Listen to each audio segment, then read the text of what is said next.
Good morning and good afternoon, and welcome to Sotheby's webinar devoted to the question, why is Rembrandt relevant today? I'm Otto Naumann, Senior Vice President at Sotheby's, where I work closely with the Old Master Department. I'm pleased to welcome you to what promises to be a fascinating conversation devoted to the 17th century Dutch artist, Rembrandt van Rijn, and especially the question of why is Rembrandt relevant to us today. This topic is inspired by a precious little painting by Rembrandt, the Abraham and the Angels, that will be coming for sale at Sotheby's next week on Thursday, the 28th. In the hour that follows, we hope to make you familiar with this painting and other works by Rembrandt through the eyes of three scholars who have specialized on this great old master painter and will join me here today. First of all, I should like to introduce Leonore van Sloten, curator of the Rembrandt House Museum in Amsterdam. Most of Leonore's writings on Rembrandt are naturally embedded in publications for exhibitions held in the Rembrandt House, such as Rembrandt's Late Pupils, Old Drawings, New Names, which Leonore organized with the renowned Rembrandt drawings connoisseur, Peter Schapborn.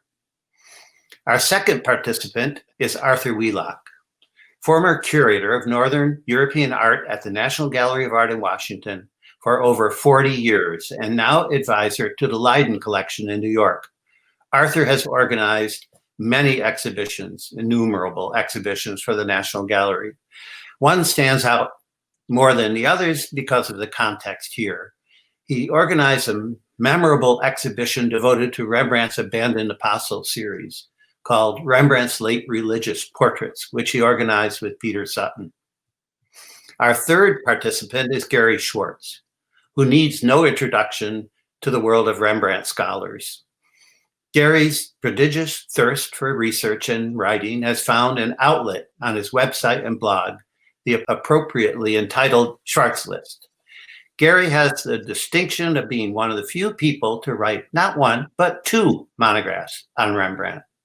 The full title of the first book, published in English in 1985, was Rembrandt, His Life, His Paintings, a New Biography with Accessible Paintings, all illustrated in color. The second book, which appeared in 2006, was modestly entitled The Rembrandt Book.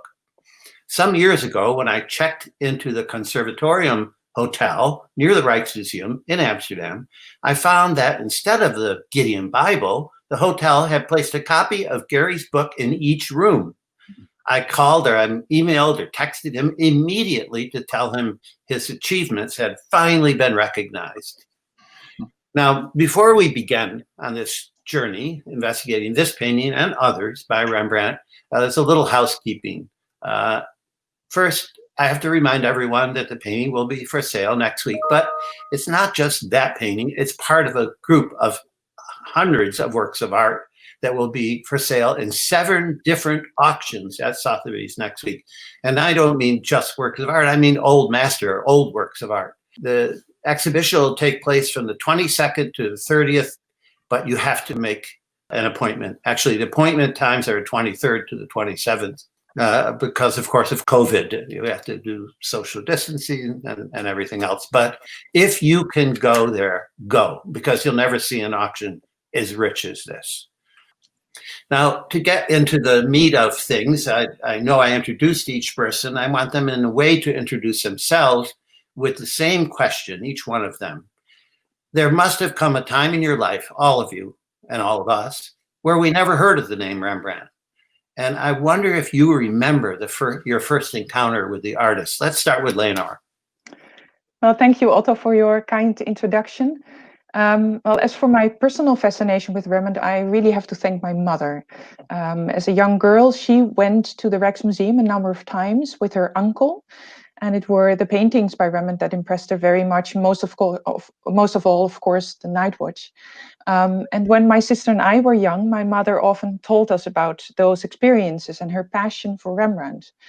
Now, being born and raised in Groningen in the north of the Netherlands, when I was 18, I decided to move to Amsterdam to study artistry because I wanted to study with Professor Ernst van de Wetering, who was head of the Rembrandt Research Project, which was connected to the University of Amsterdam.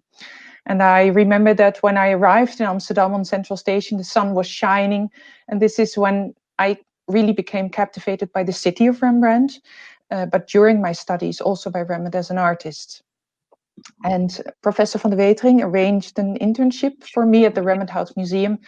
And some years later, I received a fixed job at this wonderful institute, which every day constantly confronts me with a huge variety of aspects related to Rembrandt's work and life. And this always continues to be fascinating. Okay, and Gary, yes, could you tell us about your first experience? Oh, happy to. Well, like Leonore, I too was introduced to Rembrandt by my mother. She loved art and even painted a bit. When I was still a little boy living in East New York in Brooklyn, my mother took me to the far end of Eastern Parkway where the magnificent monumental Brooklyn Museum stands. And there we looked at, of course, a lot of treasures, but it was the first Rembrandt that I saw that she took me to, also because it was called Portrait of a Jew. And the idea that a great master like Rembrandt would have paid such respectful attention to an old Jew was something that moved me, and probably was the start of a lifelong love for Rembrandt. In the course of the years, the wonder of that revelation did crumble a bit. The first bit to fall off was the attribution. Already by 1948, Jacob Rosenberg doubted whether that particular painting was painted by Rembrandt. And then, as art historians became more aware of the difference between real portraits and non-portrait face painting that they call tronies, the portrait of an old man became the trony of an old man, and yes, of an old Jew. But then, starting around 2006, when the identification of so many sitters as Jews was also kind of stripped away from the Rembrandt image, that was the last thing to go down. And the bearded man was converted into a Christian. This enchantment in slow motion may have contributed to my critical attitude toward accepted wisdom, of which Rembrandt therefore was a great part. But that painting came back into my life in a remarkable way that I hope to talk about later. Okay, and Arthur, how about you? Well, my mom, just because we're talking about mothers, was a painter, so I grew up with her painting a lot. So I was always interested in art, but I really didn't know anything about Rembrandt until my junior year in college, actually, when I was so fortunate that this wonderful Rembrandt scholar, Gary just mentioned, Jacob Rosenberg, came to be a visiting professor. Jacob was a Jewish immigrant from Germany who came to America, escaped the Nazis. And he taught a course on Dutch art, but he mostly for me, and what was so important in my history of connection with Rembrandt, is he taught a seminar looking at drawings at the Clark Art Institute in Williamstown. And I'll just never forget sitting around a table with Jacob Rosenberg, who was just the most gentle and delightful connoisseur, a lover of art, and looking at and having a Rembrandt and Rubens and Dürer on this table, but to hold a Rembrandt drawing in your hand, you feel this connection that drawings and prints and paintings too, but in this little one, really bring you over the centuries to a great master, great thinker, a great artist. And that love of Rembrandt really came from that moment of sitting there with Jacob Rosenberg, having him explain the wonders and beauty and the emotional quality of, in this case, a landscape that we're looking at. So it stayed with me all my life. That's very interesting that all three of you came to Rembrandt through your mother. My twin brother and I thought we inherited an ability to appreciate art and to even make art from our mother. We became the school artists. We're both art historians to this day, and we did not know we were adopted. So it's nature or nurture, but it's certainly the mother in every case. If we could go back to the painting, as we continue to look at Rembrandt's painting of the Abraham and the Angels, I should give our audience just a little more background. The painting was executed by Rembrandt in 1646, as you can see there on the slide. And it has an nearly unbroken provenance from that moment forward. It has the distinction as being one of the few Rembrandts that was never doubted in the literature. The little painting, only 8.5 inches wide, depicts the moment when Abraham realizes that one of 3 perfect strangers whom he has invited to his home to dine with him reveals himself to be the Lord, the one in the center, of course, and predicts that Abraham's wife, Sarah, whom we see peeking out of the door on the right-hand side there, will become pregnant and bear a child. This comes as somewhat of a surprise, a shock, in fact, because Sarah is 90 years old and Abraham's 100.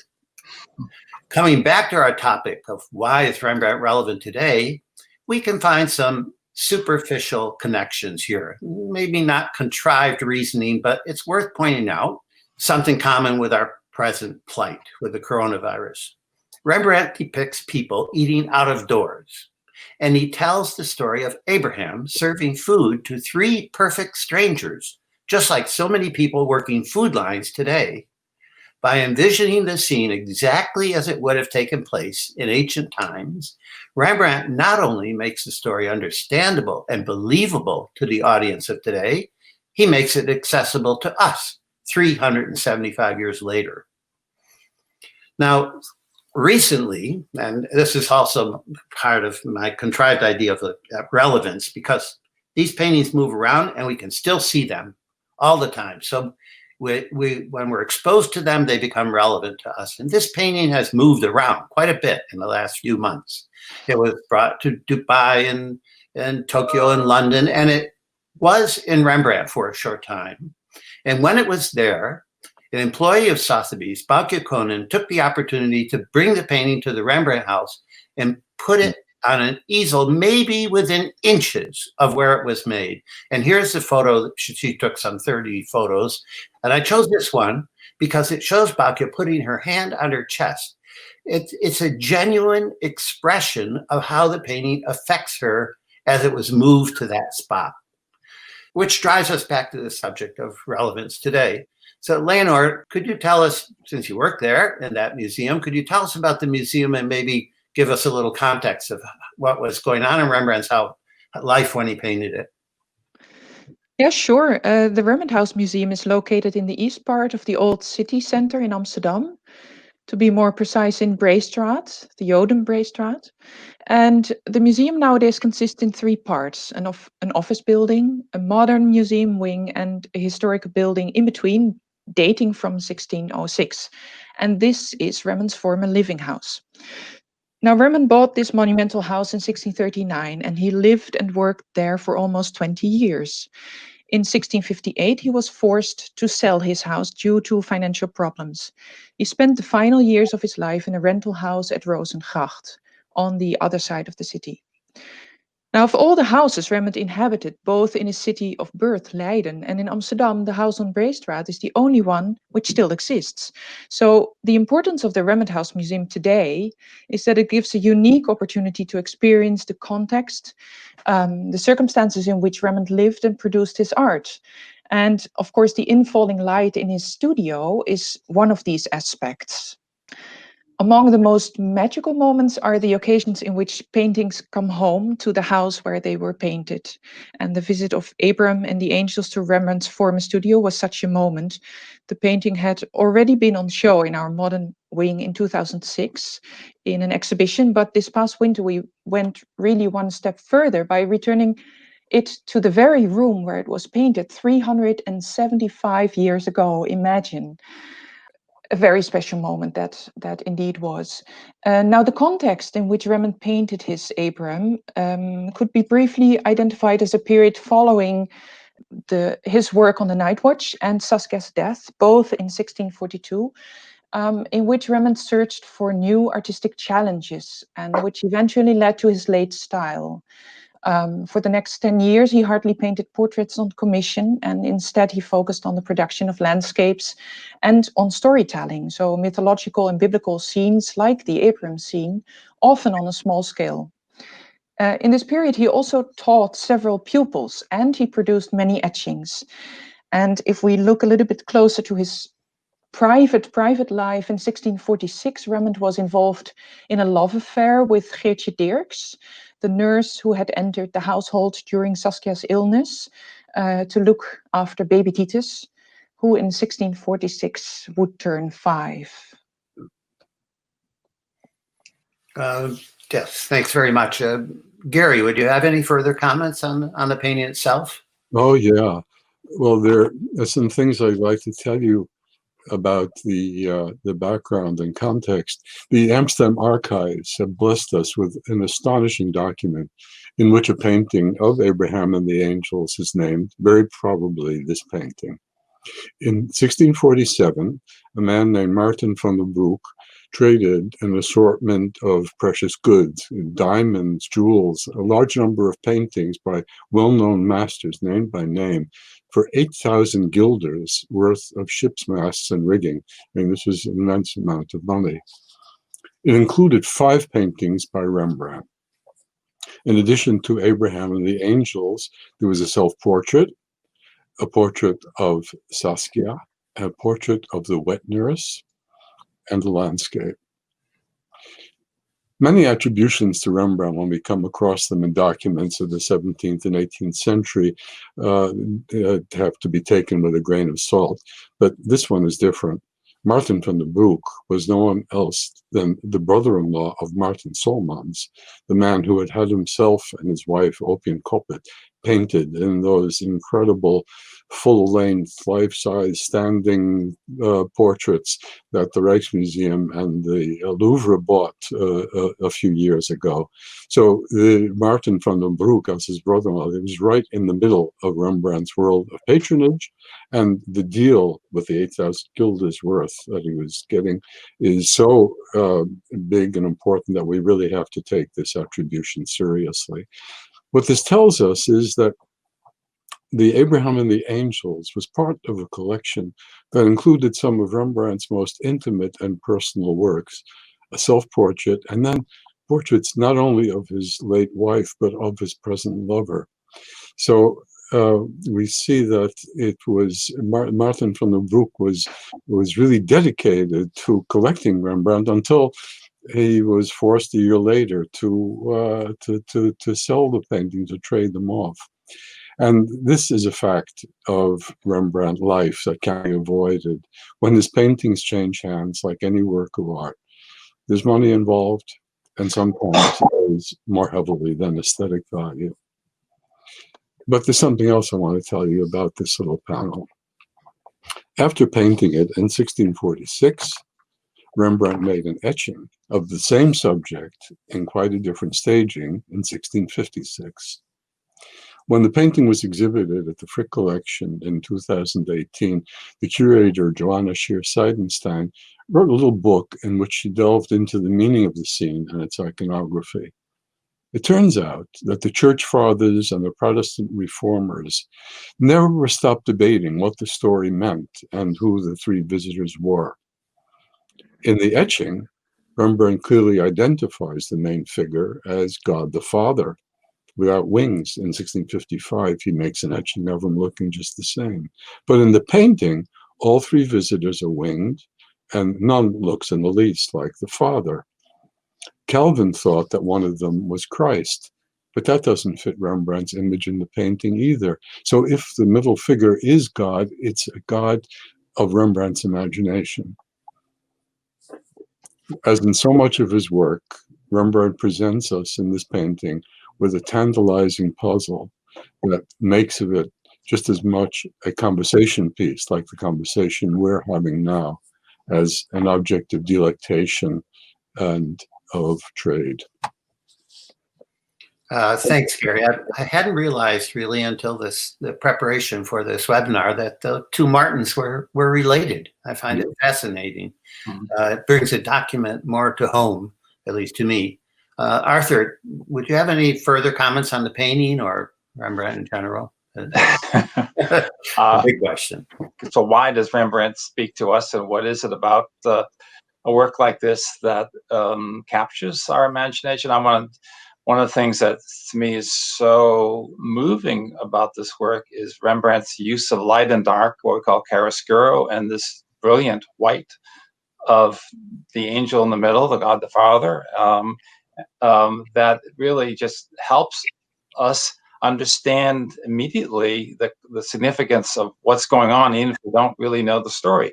And we can see also Rembrandt's amazing ability to capture body language, and Abraham pulling back when that brilliantly lit angel becomes apparent to him. The kind of way Rembrandt captures figures through body language and light and dark is something that we respond to in work after work. And the other thing that I just want to mention briefly is that Gary points out that Rembrandt's self-portrait was part of this deal being sold, and that the appeal of Rembrandt's self-portraits was something, and the family members was in the art market was really quite incredible in the 17th century. But it also speaks to a fact that Rembrandt knew this was of importance, and right from the very beginning of his career, he was painting self-portraits and making etchings of self-portraits. And from the 1620s and 1630s, when he's still enlightened. And I think there are these two incredible images that are quite well known about early Rembrandts, and they speak to two aspects of his world. One is the chiaroscuro effect that we just talking about in the Abraham and the Angels, that you have a self-portrait painting with the strong effects of light and dark, light coming in from the left, but the face totally in darkness, and Rembrandt articulating it with scratching the hair, the curled hair, with through the wet paint. And then this other dramatic image of the etching, which is no bigger than a postage stamp, that is a teeny little thing that shows his immediacy of expression. So these are aspects that really show, okay, what are these? These aren't really self-portraits. These are sort of character studies of what are called tronies, because you don't have a self-portrait where you cover the face entirely in shade. So it's a different character. It's a different beast. There's something else going on. And what these images show right from the beginning is Rembrandt as a rebel. Somehow, these are images that says, okay, here I am, guys, get used to me, because you're going to see a world that you've never seen before.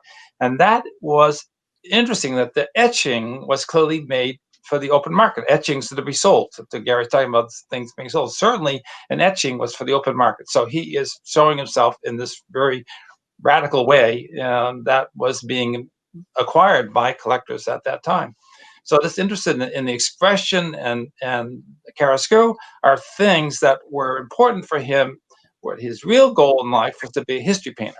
And that is, I think, these are sort of the kinds of ways he was thinking in light of wanting to be a history painter.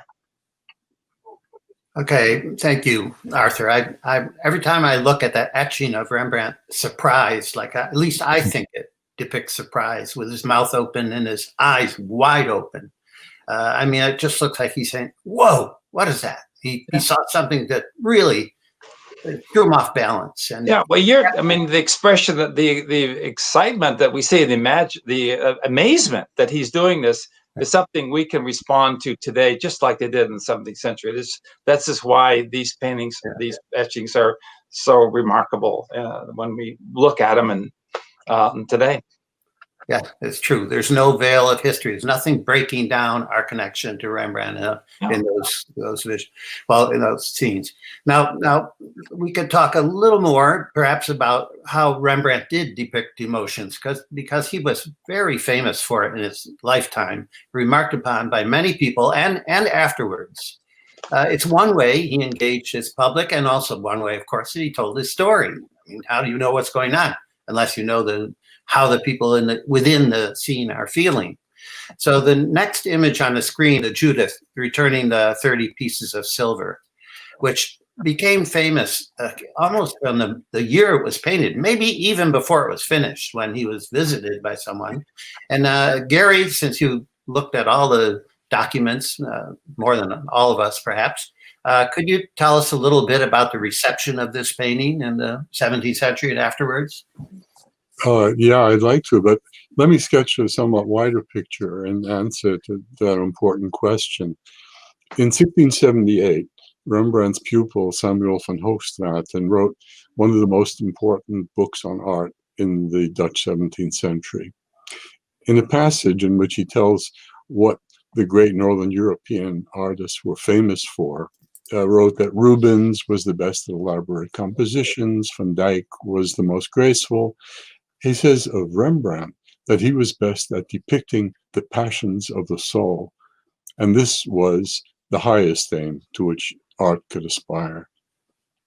Rembrandt was encouraged to pursue this particular aim very early in his life, when Constantijn Huygens, seeing that painting of Judas, praised him exactly for that quality. In a memoir on his own youth, Huygens singled out as an example of Rembrandt's great gifts the figure of Judas in Rembrandt's painting, returning to the priest the 30 pieces of silver he had taken for betraying Christ. Huygens described it in detail here on the left as a consummate image of a penitent in mortal remorse, and truly mortal because Judas commits suicide after bringing back the silver. Huygens praised it more highly than that, though. He said that Rembrandt not only captured the physical expression of repentance in this model who acted the part of Judas, he also imbued the figure with universal qualities of regret, something like a Platonic ideal of human behavior.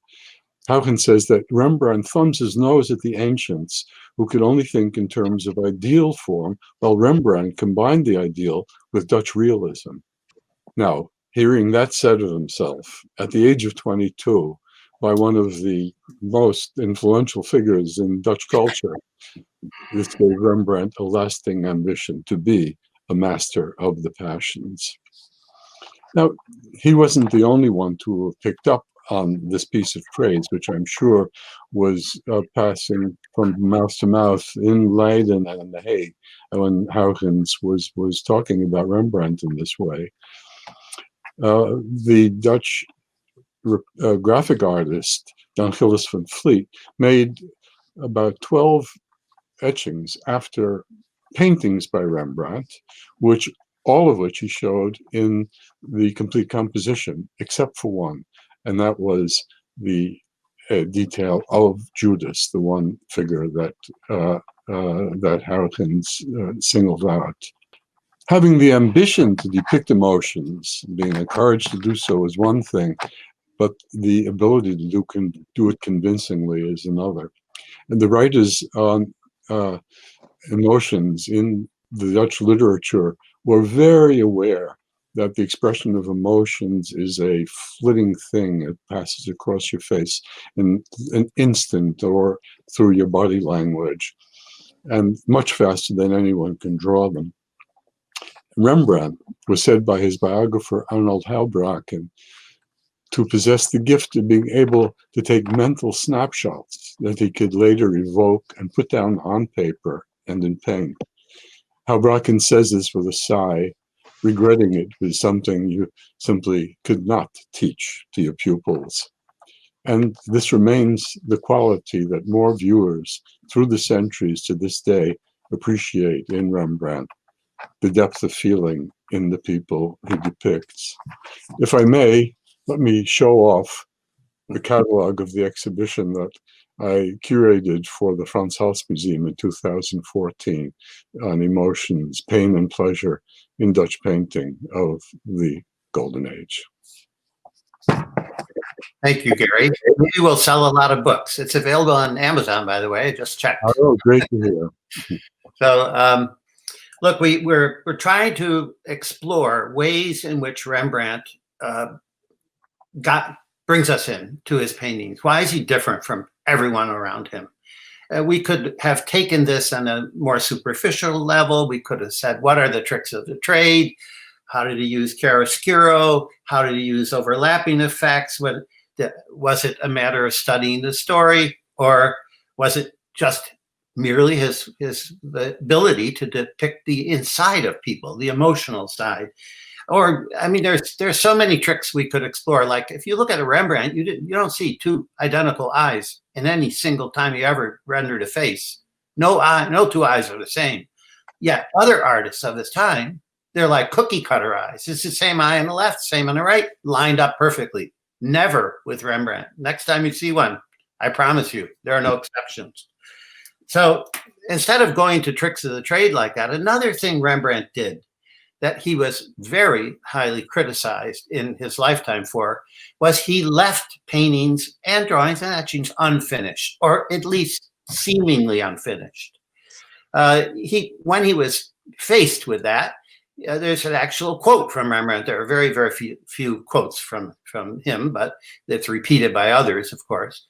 And Rembrandt said, "A painting is finished when the master has accomplished his intention, period." Now, he is criticized for not finishing things, not only in paintings, but also even in etchings. And the next thing we'll see on the screen is St. Jerome, an Italian landscape and etching, and also an accompanying drawing that matches that etching. And you'll see in the etching on the bottom a big empty area where you just see a few lines. It's totally filled in with, even to the point of dry point in the middle and in the distance. And there are patchy areas, especially in the foreground. And yet you can see in the drawing, he knew where everything was going. Why did he not finish it off? Did he think it would be just too busy? Is that the point? Eleanor, could you elucidate this for us somehow? Yeah, well, in this case, I really think we are looking at a very conscious, very sure artist who decides what he wants. He develops his ideas while working on the artwork. And I think in general, Rembrandt must have very consciously been striving for an active involvement of the viewer. So with various techniques, he tried to connect his painted, drawn, or etched suggestions with our personal interpretation. And in my view, this causes a sort of co-creation between Rembrandt and each of us. And I think this is one of the reasons why Rembrandt is such a personal artist.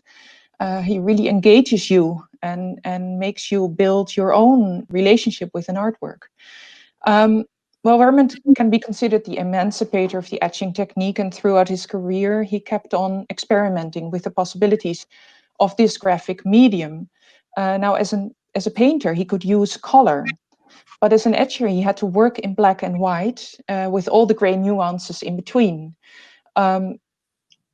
But also in his etchings, an important artistic goal for him was to work with chiaroscuro, with the contrast between light and dark. And for this particular etching on the right, Rembrandt made this drawing, which is rather worked out, and yet it is fascinating to see indeed how he changes his ideas while working on the etching plate. In the drawing, the foreground is the shaded part of the composition, but in the etching, he decided to move the shaded section towards the middle ground. And he also added a strong light-dark contrast, which lacks in the drawing in the village on the hill.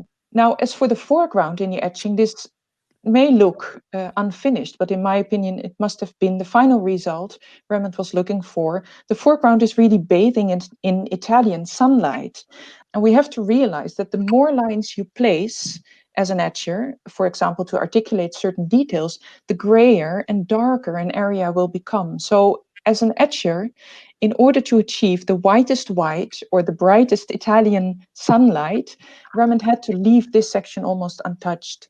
And this exact same principle occurs in a number of other etchings, in which a strong contrast between light and dark is one of the main artistic elements. And I think if we refer back to the painting, the Abraham painting, it's incredible how within this darker scenery, this evening scene, which is also different because the biblical story is placed during the day, but Rembrandt decides to place the painting in an evening setting in order for this incredible angel to give light. It's an incredible experience. If you turn down the lights, I saw the painting in Amsterdam at SOTHEBY'S, and we turned down the lights in the room, and the angel just lit up. It gave light, and I think this is where things relate to each other, and where we can see Rembrandt searching for the effect he is looking for. We were talking about tricks of the trade, and Rembrandt was criticized for not finishing his paintings. And if you take a book on Rembrandt and flip through it and keep that question in the back of your mind. Is this finished? Is this finished? Is this finished? And you will find quite a few, more than a dozen, where you said, what is he doing here? He didn't finish the hands. He didn't finish the rest of the coat. He didn't finish it. And thank God later people didn't finish it for him. But that's a whole other issue. But at least here in this perfectly preserved painting of Jan Six, which is in the Jan Six house in Amsterdam, you see with the big difference between the detail and the whole painting. I know the whole painting is crushing down the image and the detail opens it up. But believe me, being in front of this painting, it's like two different artists painted it. I mean, the hands and gloves are just slapdash, but beautiful slapdash paint you want to dive into. So Arthur, could you tell us what is Rembrandt doing here? Well, it's a obviously fabulous painting, and one that we all love to be in front of and have that kind of personal experience with it. And one of the things that's important for portraits, obviously, is to make somebody feel alive. You can do all the physical exterior qualities, but to make them feel alive is really the essence of what a good portraitist can do. And this is a wonderfully sort of formal / informal painting that the hands, clearly he's pulling on his glove, and it gives the feeling of person standing quietly and yet a sense of movement. And so you have this sort of this feeling of an active person. And yet we know that Jan Six was very scholarly and spiritual. And I think we underestimate the power of this face and the way the head is tilted slightly to make reflecting that the eyes are slightly in shade so that we engage in his very quiet gaze. He has a kind of spiritual quality within him that ties into the active quality of the hands where he's about to go outside. He was interested in Castiglione, who was a great writer in the Renaissance, who talked about sprezzatura and the idea of studied nonchalance, and that feeling of the kind of ease of nonchalance of the way he stands and the way Rembrandt is able to pick that quality in these hands is really, I think, what makes this painting so special. Okay, thanks, Arthur. All of you have been involved in exhibitions in the past and some in the future. So each one of you, starting with Leonore, could you speak about some exhibitions that you've had or will have for the Rembrandt House Museum? Yes, I would love to. Well, as I mentioned in the beginning of the webinar, the Remnant House offers a wonderful and very diverse context for exhibitions on Rembrandt's art. And in 2019, I curated an exhibition on new technical research into Rembrandt's working method, which is a fascinating topic. And also our audience was very happy to learn about new ways of researching paintings, prints, and drawings by Rembrandt, and then so close to that very house where these artworks were produced so many centuries ago. So we will be organizing exhibitions with that topic in the future also. But as a museum, we are also convinced that we should try to look at Rembrandt's art and life within the context of the 17th century society. And this gives us and our visitors the opportunity to, through Rembrandt's art, reflect on specific themes which are topical in our current society. And last year we organized the exhibition here, Black in Rembrandt's Time. And this exhibition focused on the presence of Black people in Dutch 17th century art, but also in Rembrandt city and more specific in his neighborhood. And of course, this painting was a key piece in this exhibition story, even though we were not able to have it on loan since it simply cannot leave the city where it normally lives, the city of The Hague. The opening of this exhibition here also formed the launching of Musea Bekenne Kleur. It's a network in which 12 Dutch museums connect in their quest for more diversity and awareness within and through the museum field. And we, of course, couldn't predict that the tragic events in 2020 would make this exhibition even more topical. But our project showed, I think, how Rembrandt's art can be an important starting point for further reflection. And this is where museums can play an important role, we believe. As for an upcoming exhibition, which I would love to mention here, is called Hansken, Rembrandt's Elephant. This will open on May 1st of this year, we hope. In the current situation, that's of course a little bit difficult to state, but we are striving for that. And this exhibition will discuss the incredible story of the Asian elephant Hansken, who was taken from Ceylon and brought to Europe in 1633. She traveled through Europe for some 20 years and was shown on fairs and special events. And the connection with Rembrandt is, of course, that he drew her a number of times. So in relation to the context of the artist's house, we will focus on the need for artists like Rembrandt to draw after life. But we will also address the ways in which people have been treating animals and how insights on this have changed over time. Okay, thank you very much. Gary, how about your past and present and future? Yes, I was very impressed by Black and Rembrandt's time. And as a matter of fact, the exhibition that I was curator of for the Kunstmuseum Basel and the Museum Barberini in Potsdam deals with another group. And let me show proudly again the catalog of Rembrandt's Orient. Very, very sadly, no longer to be seen in Basel, which is closed until February 28th, and the exhibition ends on February 14th. It's going to Potsdam after that. It's supposed to open on March 13th, which I keep my fingers crossed and more that I hope it will open. But it was, let me show you one of the displays from the exhibition in Basel, of which I was particularly proud. This painting from Castel d'Arvevoorde in Voorschoten of Aswer Jacob Schimmelpenning van de Oya. What a fantastic name. It actually ran in his family. It was Aswer, after having gone on a pilgrimage to the Holy Land, and he comes back with souvenirs that he's very proud to show off to his stay-at-home relatives and friends. We assume that the attention-hogging dog was one of his trophies, but this was another element in art for which Rembrandt was known. So much so that hundreds of Oriental-looking tronies, especially figures with Sloten, with turbans, by other artists have been attributed to him through the ages. Information about the exhibition is available online, and if you go to Schwartz list 390, at the bottom you will find a link which enables you to take a virtual tour of the exhibition in Basel. It's really gorgeous. Schwartz list 390. The next Rembrandt exhibition on which I'm working is called Rembrandt Seen Through Jewish Eyes. It's a commission from a recently founded museum in Moscow called Jewish Museum and Tolerance Center. It follows the meaning of Rembrandt to Jews from his time to ours and is scheduled to open in October 2022. The biggest and most surprising section is that on Jewish artists, to whom Rembrandt had special meaning.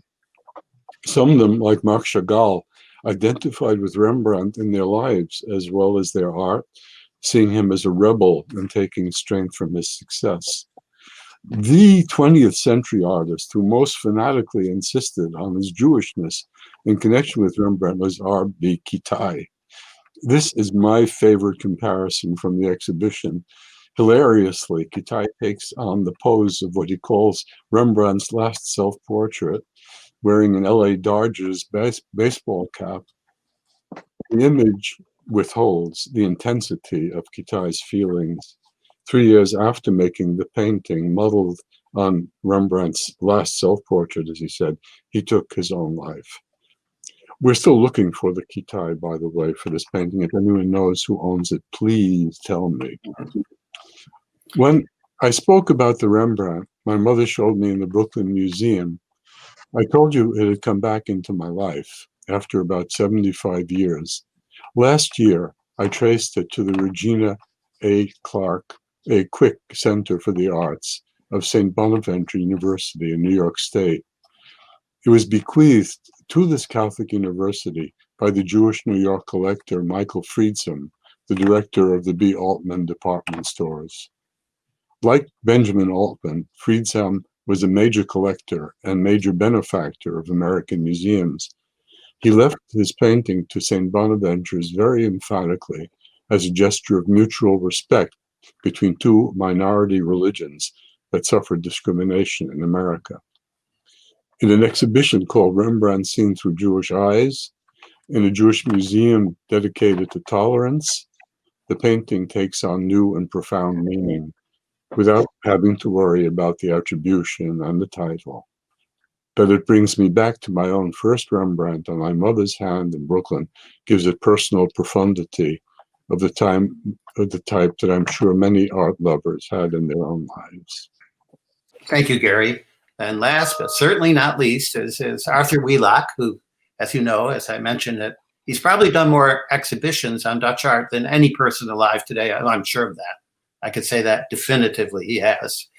So if you could pick something from your past exhibitions, Arthur, and then maybe what you're working on now. Go ahead.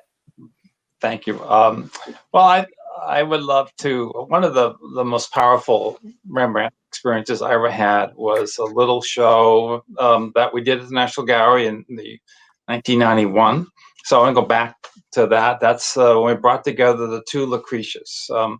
The wonderful painting of Lucretia at the National Gallery, which 1664, 1666, depicting this Roman heroine at this tragic moment of her decision after she'd been raped by Tarquinius, that she had to this moral dilemma of choosing between life and honor. And she decided that she would have to sacrifice herself, suicide. The painting at the gallery shows her before the act of suicide, where she has her hands outstretched with one hand with a dagger, and as though she is speaking to the dagger as a kind of soliloquy before this final act. And then the final act has occurred with the painting in Minneapolis, where the blood has coming off her white chemise, and this is quiet sense of this, no cries of anguish. It's this quiet sense of sadness, where she has, made that ultimate sacrifice. So this, to have those two paintings side by side was such an emotional experience. I think anybody who could see the sort of personal qualities of the decisions, the qualities of that one, these powerful moments in life that had occurred with Lucretia, that we could all respond to in some way, the agony of those. And this painting also, I want to just mention, was sort of interesting that the painting at the gallery, Lucretia, we had just restored, and what was interesting is to watch the painting change as a painting has got all this dirty varnish, and then that dirty varnish is taken away. And before it was clean, there was a very flat image with the arms very much out to the side. And when it was being cleaned, it was kind of an amazing thing. You could watch her arms come forward as accents and highlights occurred on their shoulders and on her beautiful golden robe and on her hands. It was an incredible transformation. And the fact that paintings can look different in different light and different sense of cleaning and different context, to have these two paintings side by side, which was the first time they'd ever been together, as far as I know, was really one of these great moments that I think anybody who was there was able to see it and feel that emotional energy still is very much part of me. And then the other show I just briefly mentioned is related to the Leiden collection, and this is a new acquisition. This incredible painting of 1633, so this is the very early part of Rembrandt's career, not at the end of his life. But it has it's the size of a playing card. It's this Rembrandt's smallest painting, but it has such power, just like the Lucretias, with that powerful energy, and almost like Jan Six.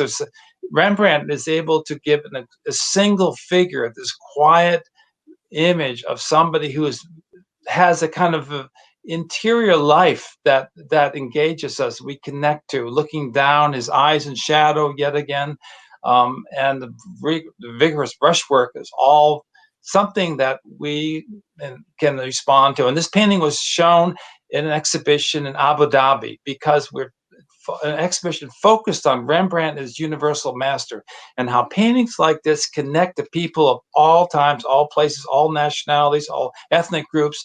It has this universality that Rembrandt is able to bring to us that we can respond to in such very personal human ways. Yeah, I'd like to add to that. Tom Kaplan, whose collection it is, in the Leiden collection, had an exhibition at the Louvre a few years ago, and he made a really stirring introductory speech to that, in which he presented Rembrandt as a trait d'union, a linking element in humanity across the globe. So this is a collection, the Leiden collection, with a mission, and it's really moving to see someone with Tom Kaplan's abilities and power to move into the past and bring it back to make it relevant to humanity across the world today. Exactly right. Okay, let's at least grab one question. I'd like to address it to Leonore for quite specific reason. The question is, why is it that people prefer painting sketches, brunais in oil, over drawings, of which we know he was one of the few who was capable of conjuring up miracles with very little? I suppose in his economy of means, he can make a drawing. One thing I would recommend to everyone is you get that book, that Taschen book, with all the drawings reproduced, beautifully reproduced, not quite the right scale, but doesn't matter. And you get a feeling for what a powerful draftsman this man was. He was unbelievable. And the other reason I asked Leonore is we're both working on an exhibition of just this, Rembrandt sketches for the Rembrandt House for 2005. So Leonore, can you answer the question, why do people gravitate to these grisailles, brunais rather than the drawings? Yeah, that's a very good question. In my opinion, and it's part of my daily mission also, because the Rembrandt House Museum owns a large collection of etchings by Rembrandt. So the museum was founded to promote the graphic oeuvre of Rembrandt. And in my opinion, the graphic oeuvre is very closely related to the drawings. Rembrandt as an etcher is a draftsman drawing with an etching needle. And he draws on paper with different tools, with a brush, with a pen, a silver point, different colors of ink. So I think he is very versatile in that profession as being a draftsman. Even some of his paintings are very much drawn in a certain way, and indeed the sketches Otto are very closely related to that. He draws with a brush. I think it's less black-white than is stated now. I do think that people are very fond of the etchings and the drawings. They are lesser on show because they are vulnerable. People in some way, they like the big effect of a painting in color, but I do see it as a mission to make clear that people should dive into the graphic and the drawn oeuvre, because within the graphic oeuvre we have one painted night watch, but within the graphic oeuvre we have a number of night watches, incredible compositions. If you blow them up to really night watch size, we did that at our museum also once, and I did it once in an exhibition in Japan, and it's incredible what you encounter and how accurate his draftsmanship is, and his lines speak to us. So yeah, I would like to use this again as an invitation to dive into that world, and indeed